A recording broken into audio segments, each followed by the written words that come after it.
Hallo meine Freunde, hola Madridistas, es ist Spieltag. Auch wenn in den letzten Wochen die Spieltage nicht so viel Spaß gemacht haben, ist heute ein Tag des Feierns, heute ein Tag der Freude. Denn zum einen habe ich die 25.000 Follower erreicht. Vielen Dank an jeden einzelnen von euch. Aber was viel wichtiger ist als ich, Real Madrid hat heute Geburtstag. Es ist der 6. März. Real Madrid wird heute 124 Jahre alt. Heute Abend beim Live-Watch-Along, natürlich gibt es ein Live-Watch-Along, feiern wir hoffentlich zusammen sowohl meine 25.000 als auch den Geburtstag von Real Madrid. Lasst mich da nicht hängen, auch wenn Real Madrid uns gerade nicht Freude macht. Zusammen halten wir durch. Ja, und in diesem Video unterhalten wir uns natürlich über das Spiel heute Abend. Wir schauen uns die erwartete Aufstellung an, das Abschlusstraining. Eine Antwort aus der Pressekonferenz von Álvaro Arbeloa, die mir sehr, sehr gut gefallen hat. Ja, und dann unterhalten wir uns auch über ein Thema, was ihr wohl im Thumbnail gelesen habt. Vitinha hat Real Madrid abgesagt. Meine Meinung zu seiner Aussage, was er genau gesagt hat, etc. Das schauen wir uns alles in diesem Video an. Viel Spaß dabei.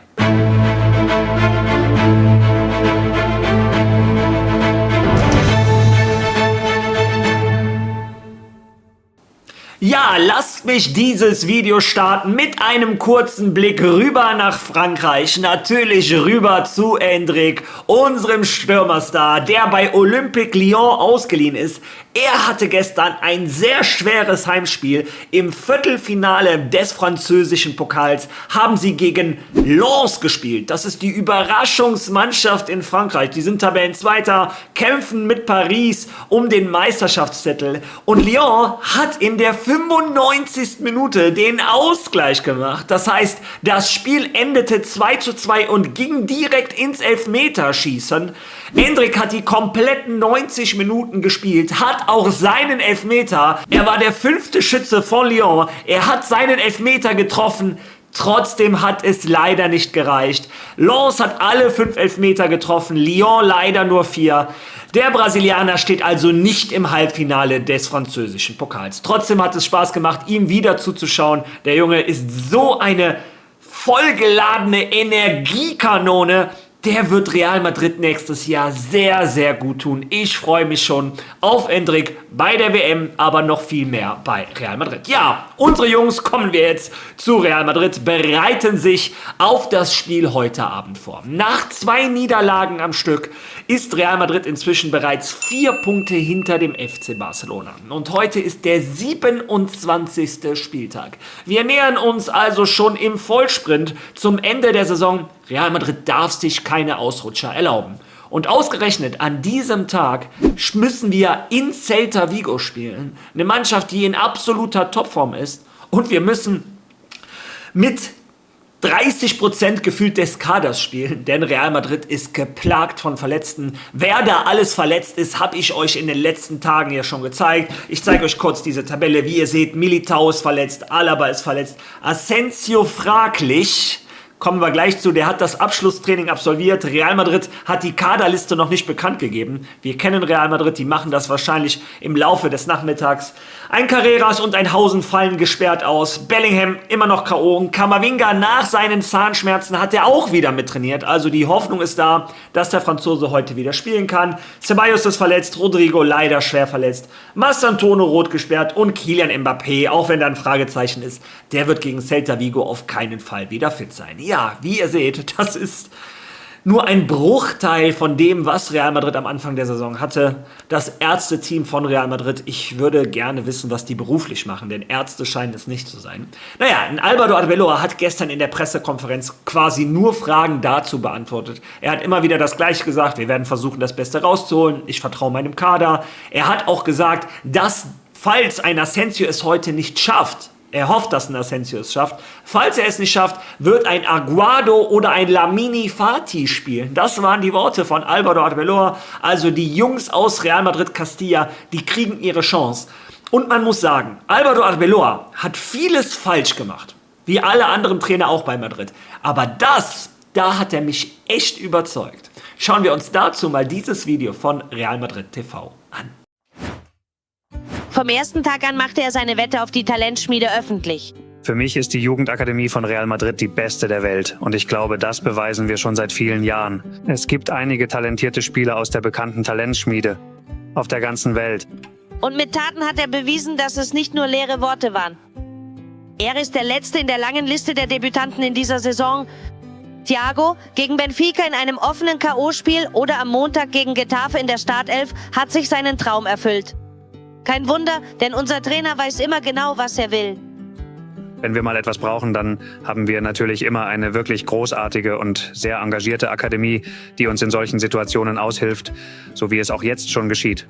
Und wie es in der langen und erfolgreichen Geschichte von Real Madrid schon sehr oft der Fall war. Deshalb ist es auch nicht verwunderlich, dass er in Momenten höchster Beanspruchung nicht zögert, auf sie zu zählen. Er ließ Palacios und Manuel Ángel gegen Albacete debütieren und der Stürmer aus Soria kam auch gegen Benfica zum Einsatz. Auch das ist nicht verwunderlich, denn über die beiden sprach er schon zu Castilla-Zeiten so. César oder Manuel Ángel sind Spieler der Elite der ersten Liga. Ich bin sicher, dass sie es sein werden. 2 Kapitäne und noch einer, David Jiménez, den er zwar nicht debütieren ließ, aber gegen Valencia im Mestalla in die Startelf stellte, in einem Spiel, in dem es um viel ging. Davids Spiel, für mich muss man ihm enorme Anerkennung zollen für den Gegner, den er vor sich hatte. Es war schade um die Chance, dass die nicht reinging. Aber gut, dass die Jungs aus der Akademie ein Spiel auf diesem Niveau spielen können und das beitragen, was David beigetragen hat. Ich denke, das ist eine fabelhafte Nachricht. Mesonero, einem weiteren seiner Lieblinge, gab er 7 Minuten in der Champions League beim 6:1 gegen Monaco im Bernabeu. Die Chance auf das Debüt für ein großes Talent nach einer langen Verletzung und der Lohn für seinen Kampf um das Comeback. Und Chestero hatte schon debütiert, als Arbeloa kam, aber er schenkt ihm ständig sein Vertrauen. Er ist Stammgast in den Kadern der ersten Mannschaft und hat bereits an 4 Spielen teilgenommen. Und in Jorge habe ich großes Vertrauen, volles Vertrauen in den Spieler, der ist. Taten und Aussagen, die beweisen, dass Arbeloa ein Mann seines Wortes ist. Er war sich immer sicher. Man hat mich hierher gebracht, weil das die Realität ist und ich glaube, die Akademie von Real Madrid ist die beste der Welt. Sie wissen, dass sie eine Riesenchance haben, dass der Trainer der ersten Mannschaft sie momentan besser kennt als jeder andere. Und so nutzt derjenige, der sie am besten kennt, die Stärken der Eigengewächse in der ersten Mannschaft. Ja, wie gesagt, man kann Álvaro Arbeloa eine ganze Menge vorwerfen, aber nicht, dass er nicht auf die eigene Jugend setzt. Und wir Madridistas wollten das doch immer. Wir sind der Meinung, dass wir die beste Jugend der Welt haben. Die Jungs sollen das auch zeigen, sollen ihre Chance bekommen. Ein Raúl Asensio hat uns alle überzeugt. Mir persönlich hat ein Thiago Pitac auch sehr gut gefallen. Weiß Gott, ein Lamini Fati, wenn er heute seine Chance kriegt, vielleicht ist das auch ein guter Transfer für den Schlusssport von Real Madrid. Aber er ist nicht nur gut mit der Jugend von Real Madrid, er ist vor allem auch gut im Gefühl von Real Madrid vermitteln. Álvaro Arbeloa ist durch und durch Madridista. Das hat er gestern meiner Meinung nach mit dieser Antwort bewiesen. Du hast die Ausfälle erwähnt. Morgen habt ihr 11 zwischen Verletzten und Gesperrten. Wie lässt dich das Spiel angehen? Wie sehr musst du umdenken? Nein, gar kein Umdenken. Ich wollte sagen, sie machen es mir leichter, weil ich weniger nachdenken muss. Ich habe weniger Spieler, also muss ich weniger nachdenken. Nein, wirklich mit Zuversicht. Das ist es, was ich meinen Spielern, dem Kader vermittle. Das ist Real Madrid. Wir suchen keine Ausreden. Ich glaube, wir müssen an Widrigkeiten wachsen. Menschen, Spieler, Profis. Ich denke, wir werden gemessen, wenn die Dinge schwierig werden. Hier, wenn man 3:0 führt, spielt jeder gut, jeder spielt mit Selbstvertrauen. Wenn die Dinge gut laufen, ist es sehr leicht, ein großer Spieler zu sein, sehr leicht, ein großer Profi, sehr leicht, dieses Trikot zu tragen. Jetzt muss man uns sehen. Das ist der Moment, in dem man sehen muss, ob wir würdig sind, dieses Trikot und dieses Wappen zu tragen.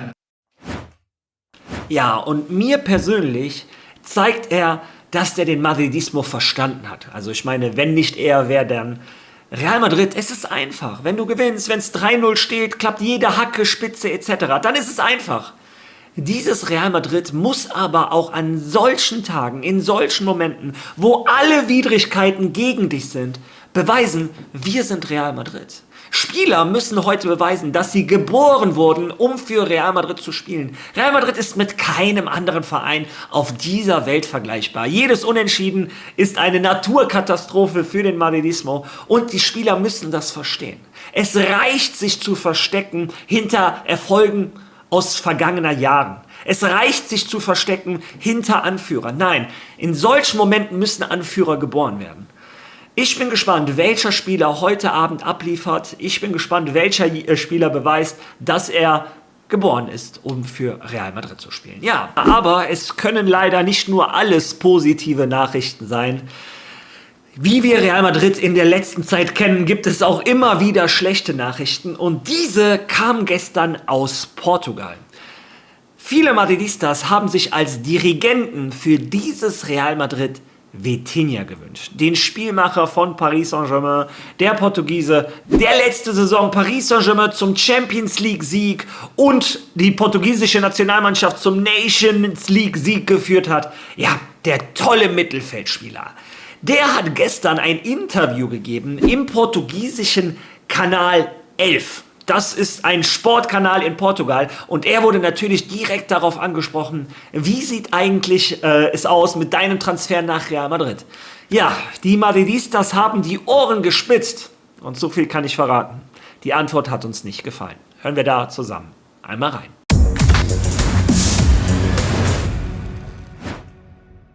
Es gibt viele Gespräche oder zumindest Nachrichten, die besagen, dass du bei Real Madrid spielen könntest. Ist das möglich? Ich denke, dass es im Moment nicht das Beste für mich ist. Ich fühle mich hier bei PSG super wohl, wie ich bereits in diesem Interview gesagt habe. Und das kommt von Herzen. Ich spüre, dass die Leute hier mich sehr mögen. Ich habe das Gefühl, dass ich mir diese Liebe auch verdient habe, diese Zuneigung. Und ich liebe es, hier zu sein. Meine Familie liebt es, hier zu sein. Wir fühlen uns hier wohl, nicht nur was das Wohnen im Haus angeht, sondern auch ich im Alltag bei der Arbeit, die ich habe, beim Training mit fantastischen Bedingungen. Wir haben eine fantastische Gruppe, einen unglaublichen Trainer. Es wäre dumm, wenn ich wechseln würde. Ja, keine schönen Worte. Und ich weiß, viele haben gesagt, was soll er denn auch sagen? Er ist Spieler von Paris, er kann schlecht sagen, ja, mein Traum ist Real Madrid. Wir haben ja bei Lennart Kahl gesehen, was das dann mit sich bringt. Aber ganz ehrlich, wenn man ihn reden hört, über seine Familie, die sich da wohlfühlt, über das tolle Team, das tolle Trainingsgelände, der überragende Trainer und dass er sich auch bei den Fans so willkommen fühlt, das hört sich für mich ehrlich an. Also meiner Meinung nach hatten Vitinha hiermit ganz klar gesagt, meine Zeit bei Paris ist noch lange nicht vorbei. Ich fühle mich sehr wohl in Paris. Ja, einige sagen, wenn Real Madrid wirklich ein Angebot macht, würde er es sich nochmal überlegen. Aber ich glaube, das war eine klare Absage des Portugiesen. Vielleicht hat Real Madrid so etwas auch schon geahnt bei den ersten Annäherungsversuchen. Denn wie ich euch letzte Woche schon gesagt hatte, laut Ramon Álvarez de Mon ist Real Madrid immer interessierter an Rodrigo. Übrigens hat auch ein Fabrizio Romano dazu was gesagt, da kommen wir die Tage zu, zeige ich euch das. Und auch Onda Cero, der spanische Radiosender, hat gestern gesagt, die ersten beiden Saisonziele oder Transferziele von Real Madrid sind Rodri und Schlotterbeck. Also, wie gesagt, bin ich gespannt, da werden eine Menge Themen in den nächsten Wochen auf uns auf diesem Kanal zukommen. Doch bevor wir uns um die Zukunft kümmern, kümmern wir uns erstmal um das Hier und Jetzt. Das Hier und Jetzt heißt Celta Vigo und ich zeige euch mal die Aufstellung, die laut AS heute spielen soll. Wie ihr seht, würden wir trotzdem eine relativ schlagkräftige Mannschaft zusammenkriegen. Ferland Mendy würde sein Comeback auf dem linken Verteidigerposition bekommen. Im Marca sagt man, dass ein Fran Garcia wahrscheinlich spielen soll und in der Innenverteidigung ein Lamini Fati, also es steht noch einiges offen. Im Mittelfeld ist man sich relativ klar, dass ein Thiago Pitarch heute wieder spielen wird, an der Seite von einem Tchouaméni, Valverde und auf der 10 ein Arda Güler und im Sturm dann ein Vini und ein Gonzalo oder ein Brahim. Arbeloa wurde gestern auf Brahim angesprochen und er hat gesagt, ich werde dafür sorgen, dass wir mehr von seinen Qualitäten in den nächsten Wochen sehen. Es sei seine Schuld, dass Madrid nicht so viel von Brahim gesehen hätte, wie Madrid es eigentlich verdienen würde. Er sei ein überragender Spieler. Also ich glaube, das deutet fast auf einen Startplatz heute in Celta Vigo für Brahim hin. Ja, wie gesagt, eine Menge Themen und bevor ich mich verabschiede heute Abend zum Watch-Along, mache ich jetzt natürlich die Ausstellung, die ich machen würde, wenn ich Trainer von Real Madrid wäre.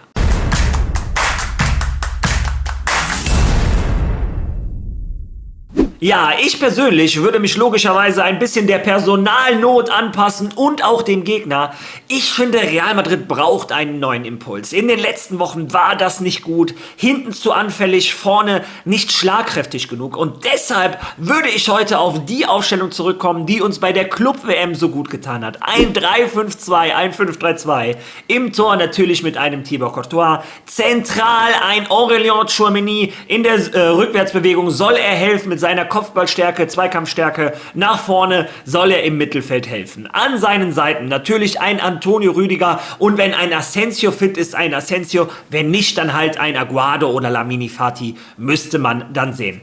Rechter Verteidiger Trent Alexander-Arnold, der würde dadurch natürlich wesentlich mehr Gefahr nach vorne machen können und hinten hätte er immer eine Absicherung. Auf der anderen Seite würde ich dann, wenn er fit ist, mit einem Eduardo Camavinga spielen. Auf der Position gefällt er mir gut, kann seine Stärken in der Offensive zeigen und hinten auch helfen. Im Mittelfeld würde ich dann mit zwei relativ klaren Achtern spielen. Einem Thiago Pitach, der fußballerisch dieser Mannschaft sehr viel geben kann. An seiner Seite Fede Valverde, der die Kilometer machen soll und er soll natürlich mit seiner Physis und den Zweikämpfen das Mittelfeld für Real Madrid dominieren. Und dieses Mal ganz klar auf der 10, nicht wieder auf dieser Halbposition etc., dass er sich den Ball immer hinten abholen muss. Ich würde tatsächlich auf der 10 mit einem Arda Güler spielen. Ich glaube, da ist er am stärksten. Da nimmt man ihm auch nicht so viel physische Kraft, dass er hinten immer aushelfen muss.